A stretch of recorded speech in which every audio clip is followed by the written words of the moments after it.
Sir क्या कहना चाहेंगे, कुछ समय पहले राहुल गांधी जी एक कॉन्फ्रेंस करते हैं जिसमें तमाम इन्फ्लुएंसर आते हैं, तमाम जनता आती है, जिसमें बड़ी सी स्क्रीन पर राहुल गांधी एक डेटा दिखाते हैं जिसमें कहते हैं कि वोट चोरी हुई कैसी है। उस डेटे का खुलासा हुआ है कि वो डेटा जो है म्यांमार में तैयार किया गया है, जिसके बलबूते राहुल गांधी ने तमाम लोगों को बेवकूफ़ बनाया। क्या कहेंगे सर? देखिए, कोई नई बात नहीं है, इनका इतिहास रहा है गद्दारों का साथ, कांग्रेस का हाथ गद्दारों के साथ। क्या देश के जितने गद्दार हैं ना, वो उनके साथ बैठे हैं। कभी चाइना का गुणगान गाते हैं, कभी पाकिस्तान के सरपरस्ती में बैठ जाते हैं, वहाँ जाकर दुहाई लगाते हैं कि मोदी जी को हटाने में हमारी मदद करो। मनी शंकर अय्यर जैसे जो इनके नेता हैं ना, क्या उसको इन्होंने कभी उनके ऊपर कार्रवाई की?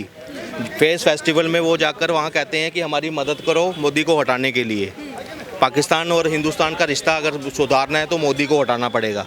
ये किसकी वर्ड हैं? ये मणिशंकर अय्यर के वर्ड हैं।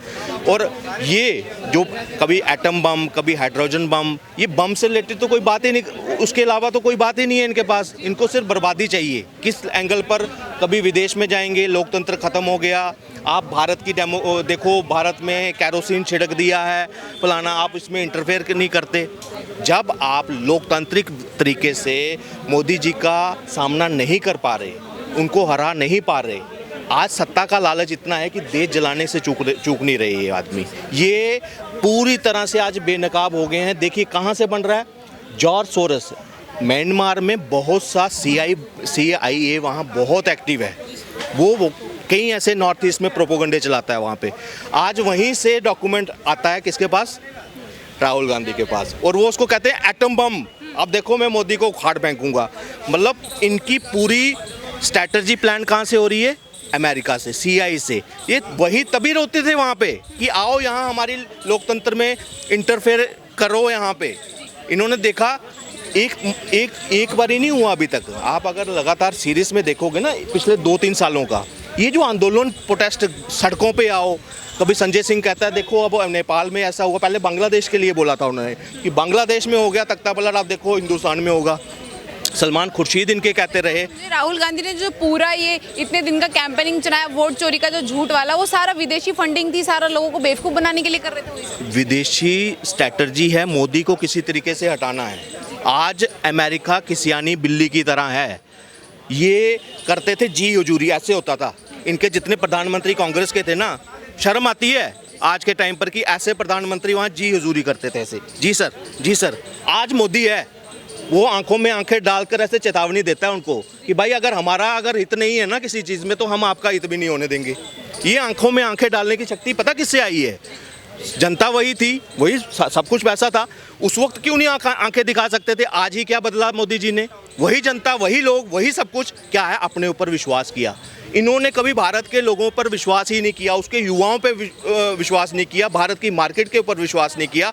और क्या है, आज जनता ने जब ये भांप लिया ना 2014 से, हर जगह से उखाड़ रही है ऐसे, एक एक कर जड़ों समेत जनता इनको उखाड़ रही है। अच्छा, क्या समझे, कांग्रेस पार्टी, राहुल गांधी चाहते हैं कि नेपाल जैसे हालात भारत में भी बने? बहुत बिल्कुल, ये दिन रात सपना देख रहे हैं, हर एक वो कोशिश कर रहे हैं कि किसी तरीके से मोदी को हटाओ।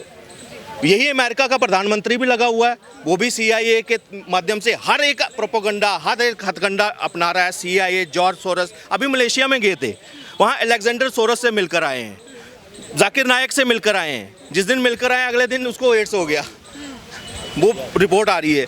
अब देखो कैसी मीटिंग चल रही है मलेशिया में। यहाँ लोकतंत्र पूरा लोग में कि वोट चोरी फरोना माहौल बनाना चाहते हैं, जैसे श्रीलंका में हुआ, जैसे बांग्लादेश में हुआ, जैसे नेपाल में हुआ।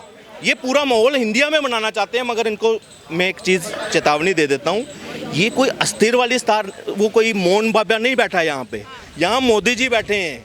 आपके बाप को भी पहचानते हैं, आपके आकाओं को भी पहचानते हैं। जिस दिन अगर भारत की अखंडता के ऊपर सवाल आएगा ना, उस दिन आपकी वही हालत होगी जैसे बुरानवानी की हुई थी। आखिरी सवाल, राहुल गांधी ने जो भी ये SIR को लेके जो कुछ भी झूठ फैलाया, तो सिर्फ एक्सपोज हो गए राहुल गांधी यहाँ पे जनता के बीच। क्या अभी भी जनता कहीं ना कहीं राहुल गांधी को सही समझ रही है? देखिए, अगर जनता की बात करें, जनता भी कैटेगराइज है। एक है कोर वोटर, कांग्रेस के हर एक पार्टी के कोई ना कोई कोर वोटर थे।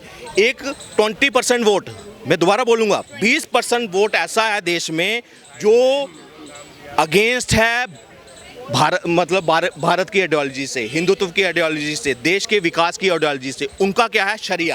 शरीयत लागू करनी है, यहाँ पे देश को इस्लामीकरण करना है। वो कभी मोदी के सगे हो ही नहीं सकते, वो कभी देश के सगे हो ही नहीं सकते। वो किसको फॉलो करते हैं? मोदी को रोकना है तो कोई तो पॉलिटिकल पार्टी चाहिए ना। तो उसको कौन है इस वक्त दिख रहा है? या तो कांग्रेस दिखता है, जहाँ हिंदू विरोधी जो पार्टियाँ हैं, जो बयान आते हैं, हिंदू जो है वो डेंगू है, मलेरिया है, उसको ख़त्म करना है, वो उनके पीछे खड़े हो जाते हैं। मगर लास्ट में मैं कहता हूँ इन पार्टियों का भी भ्रम टूटेगा जिस दिन अगर उनके मंसूबे कामयाब हुए ना, तो कोई कांग्रेस नहीं बचेगी, कोई आरजेडी नहीं बचेगा, कोई अखिलेश, कोई ये नहीं समाजवाद रहेगा। सिर्फ एक ही होगा, शरीयत में इनको भी टोपी पहनकर खतना करवा कर चलना पड़ेगा। आधा तो करवा चुके हैं, जो बचे हैं वो आगे आकर इनके मंसूबे कामयाब हो गए। मगर अगर मोदी है ना, वो कभी नहीं हो सकता। धन्यवाद सर। सर क्या कहना चाहेंगे? राहुल गांधी कुछ समय पहले एक बड़ी सी प्रेस कॉन्फ्रेंस करते हैं जिसमें तमाम भारी जनता में लोग आते हैं और वो बड़ी सी स्क्रीन पर दिखाते हैं कि ऐसे वोट चोरी होती है, वैसे वोट चोरी होती है, और वो जो प्रेजेंटेशन है वो म्यांमार में तैयार हुई है। उनका जो ये फेक वोट चोरी वाला जो एजेंडा है वो जनता के बीच एक्सपोज हो गया। क्या कहेंगे सर? बिल्कुल एक्सपोज हो गया है और होना भी चाहिए। देखो, ये अभी भैया ने जो बात कही है कि एक पॉइंट वाली बात कही है, जेन्युइन बात कही है भैया ने। ये आपके दर्शक इसको देखेंगे, डिसाइड करेंगे। मेरा कहना ये है कि राहुल गांधी जी अपना साम दाम दंड भेद सब कुछ लगा करके अराजक तत्वों को जोड़ करके उन्होंने शाइन बाग तैयार करा दिल्ली में। क्योंकि मैं दिल्ली में आप देखा किस तरह से युवाओं को भड़काना, युवाओं को एक व्हाट्सअप ग्रुप बनाना, युवाओं को वहाँ से म्यांमार से लाने वाली बनाई भी वहाँ भी युवाओं को, जितने भी देश के अराजक तत्व हैं उनके नीचे एक युवा पीढ़ी को बांध के रखा गया है। उस युवा पीढ़ी का काम है, आप किसी भी तरह से कहीं भी हिंदू विरोधी बात करनी है, आपको कहीं भी जगह घेरनी है। जैसे अभी वहाँ पे और नेपाल में हो रहा है, वहाँ पर भी युवाओं को भड़काया गया है।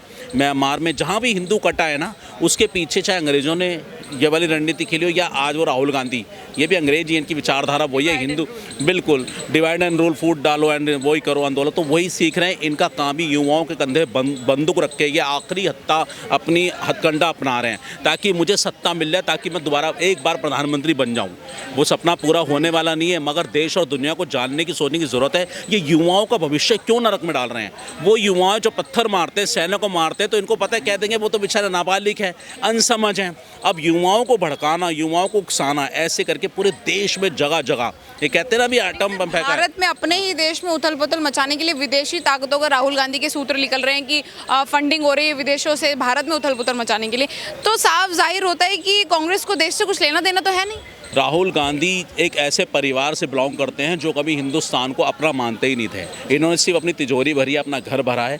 आज देख लो, इनकी मम्मी, इनकी माता जी वर्ल्ड की 3रे नंबर की सबसे अमीर महिला है वो, ठीक है। सोनिया गांधी जी, कहाँ से आया इतना पैसा? राहुल गांधी जी ने, आप बताओ, कभी एमएलए का चुनाव जीत सकते हैं अकेले के? ये चांदी की चम्मच से पैदा हुए, सब कुछ सोने, सब कुछ देगा बचपन से। आज इनके पास इनको एक वोट सिंगल नहीं मिलेगा अगर अदर किसी पर जाएंगे। इनके ही खुद के जो अपने खुद के मेंबर भी, वो भी आज देखो, अभी जो इलेक्शन हुआ है, उनका जो आपके धनखड़ जी गए थे, उसके बाद जो उपराष्ट्रपति का इलेक्शन, उसमें भी इनकी तरफ से भी मतलब सेंध लगाई गई।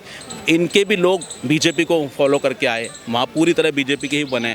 यानी कि जो लोग इनको राहुल गांधी को अपना आइडल मानते हैं, उसमें भी फूट डल गई है। क्यों? उसके पीछे विचारधारा है कि विचारधारा को पूरे देश और दुनिया जान चुकी है। राहुल गांधी की सोच ये है, जितना देश विरोधी बात करना, जितना हिंदू विरोधी बात करना, जितना हिंदू गाली देना, जितना गलत, वो राहुल गांधी की गोद में आके बैठ सकता है। राहुल गांधी का काम यही है। लगातार कुछ समय से एसआईआर को गलत साबित करने पर लगे राहुल गांधी जी। अब पता चल रहा है कि वो पीपीटी पूरी फेक है पूरी।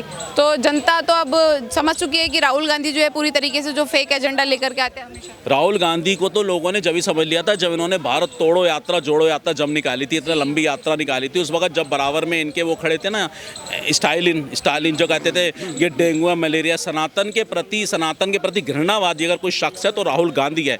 कितना हिंदू विरोधी घृणावादी शख्स है तो राहुल गांधी है। उसकी विचारधारा है, क्योंकि उसके अंदर है हिंदुत्व के खिलाफ बोलना, राहुल गांधी की उसमें लिखा है। और दूसरी बात, जो भी लोग राहुल गांधी को मान के उसकी भारत तोड़ो या जोड़ो यात्रा में गए, क्या वो लोगों ने वोट नहीं दिया होगा? अगर वोट दिया होता तो राहुल गांधी महाराष्ट्र में हारता, राहुल गांधी हरियाणा में हारता, राहुल गांधी दिल्ली में हारता, तो हर जगह से हारते आए हैं और ये बिल्कुल ख़त्म। मैंने कहा ना ये लास्ट एक है ना, अब ये हाइड्रोजन फेंकने वाले हैं। ये हाइड्रोजन समझ लीजिए, नेपाल में युवाओं को भड़का के जिस तरह सत्ता काबिज की जा रही है, इसी तरह से पूरे देश में युवाओं को भड़का के, आग लगा के, हर राज्य में आगजनी करना चाहते हैं। संसद को वही हाल करना चाहते हैं, हमारे देश के प्रधानमंत्री को नीचे कराना चाहते हैं। मगर ये याद रखे राहुल गांधी, ये नया भारत है, नया भारत। यहाँ घर में घुस के ठोका जाता है ना, तो अपने देश के कीड़े मकोड़ों को निपटाना तो मोदी जी के लिए चुटकी भर का काम है। सर क्या कहना चाहेंगे, राहुल गांधी का जो डेटा जिसे वो प्रेजेंटेशन में बार बार जनता के बीच पेश कर रहे थे, वो एक्सपोज हो चुका है। एक खुफिया मतलब न्यूज़ एजेंसी जो बता रही है कि सारा डेटा म्यांमार से तैयार किया गया है, क्या कहेंगे? देखो ऐसा है कि ये जो है ना, ये इसीलिए कि इसकी है ना, यहाँ इंडिया के अंदर कोई सुनता नहीं है। इंडिया में ना कोई बंदा नहीं सुनता, ये सिर्फ बाहर जाता है। लोग जब भी देखोगे, आप पीछे भी देखोगे, आप यूनिवर्सिटी में गया, हार्वर्ड यूनिवर्सिटी में गया यूएसए में, और लंदन यूनिवर्सिटी में गया, बर्किंगम में, ऑक्सफोर्ड यूनिवर्सिटी में, वहाँ इसने हमेशा जहर उगला है। अब ये सारी टूल किट जो है ना बाहर ही तैयार कर रहा है। इनकी एक टूल किट बनी हुई है जो बाहर जाके काम करते हैं। अगर बाहर देखोगे, आपने देखा होगा जब अडानी का हिंडनबर्ग का वो मुद्दा उठा था, ये भी इसने उठवाया था। जॉर्ज सोरस, वो अमेरिका का जो था, वो करेंसी की बाइंग सेलिंग करता था, वो भी उसका शॉर्ट सेलर था, और ये भी मुद्दा उसने उठवाया था। तो कहने वाला ये इसकी यहाँ कोई सुनता नहीं। ये सिर का जो SIR का जो मुद्दा है ना, ये इसने जो वोट चोरी का लगाया हुआ है SIR का, ये SIR पूरे इंडिया में लागू होने वाला है। अभी एक कानून आ रहा है, ये हर मतलब अक्टूबर नवंबर जो इलेक्शन होंगे ना आपके बिहार के, इसके बाद पूरे इंडिया में चलेगा ये। विदेशों से मदद ले रहे हैं राहुल गांधी, क्या वो भी चाहते हैं कि नेपाल जैसे हालात भारत में भी बहुत जल्द बने? वो बिल्कुल नहीं, वो नेपाल, श्रीलंका, बांग्लादेश जैसे सारे जैसे हालात वो बनाना चाहिए। उनको इसका मेन टारगेट है कि जो यूथ है ना, यूथ उनको भड़काना। क्योंकि देखोगे आप तीनों जगह पे है ना, यूथ आया है ना, यूथ से ही हुआ तीनों जगह पे। आप देखोगे बांग्लादेश में भी यूथ आया, इधर भी यूथ ने करा, नेपाल में और श्रीलंका में भी करा, और सब वहाँ पर। लेकिन यहाँ पर ये कुछ नहीं कर सकता। अगर ये चाहता है ना कि यहाँ हो जाए, यहाँ की जनता बहुत समझदार है। वोट चोरी को लेकर के अब जनता को बेवकूफ़ नहीं बना सकते राहुल गांधी, क्योंकि बिल्कुल नहीं वोट चोरी लेके बेवकूफ़। अरे वोट चोरी तो इन्होंने करा है, ये अपने गिरेबान में झाके ना। मेरे को बताओ, सोनिया गांधी 1980 में एक विदेशी महिला थी। जब 1980 में इलेक्शन हुआ, उससे पहले उसका नाम आ गया था, हालांकि उसने अप्लाई नहीं किया। तो वोट चोरी तो ये हुई ना। आप ये देखो 1975 में 12 जून 1975 में इंदिरा गांधी जो है इलाहाबाद कोर्ट से केस हार गई थी। वो क्या था, राजनारायण ने किया, वो भी तो चोरी का मामला था। उसके इलेक्शन खारिज कर दिया था। प्रधानमंत्री थे, उसको रिज़ाइन देने के लिए बोला, उसने नहीं दिया और इमरजेंसी लगा दी। ये भी वोट 1952 में, आपको पता है लोकसभा के इलेक्शन कब हुए थे इंडिया में? सबसे पहले 1952 में जो मिस्टर कलाम, एक मिस्टर आज़ाद होते थे मुस्लिम नेता, वो है ना इलेक्शन हार गए थे रामपुर से, और हिंदू महासभा का बिशन चंद्र सेठ था, उससे इलेक्शन हार गए थे। तो वो है ना, नेहरू को पता लगा, नेहरू ने वायरलेस में वहाँ के चीफ मिनिस्टर को बोला, गोविंद पल्लव को, भाई ये है ना इलेक्शन नहीं हारना चाहिए, नहीं तो तुम्हारी सीट खतरे में है। वो कहता जब तो डिक्लेयर हो गया, तो उसने डिस्ट्रिक्ट मजिस्ट्रेट को फ़ोन किया, भाई ये हार, वो कहता है जब तो डिक्लेयर हो गया, अब तो जलूस वलूस निकलने शुरू हो गए हैं। लेकिन उन्होंने क्या किया, उसको हराने के लिए जो बिशन चंद्र सेठ, उस टाइम क्या होता था कि बैलेट बॉक्स होते थे, सिर्फ उसमें सिंबल बना होता था कांग्रेस का और जनसंघ का, ठीक है। उन्होंने क्या करे, 20,000 वोट से हारा हुआ था, उन्होंने 34,000 वोट वहाँ से उठा और वहाँ डाल दिए और उसको जितवा दिया। फिर उसको शिक्षा मंत्री बनाया, अब अब्दुल कलाम आज़ाद ऐसे ही नाम था उसका। लेकिन ये ऐसा है कि ये जो है ना, वोट की चोरी इन्होंने करी है हमेशा से। तो इसीलिए इनको है ना अपना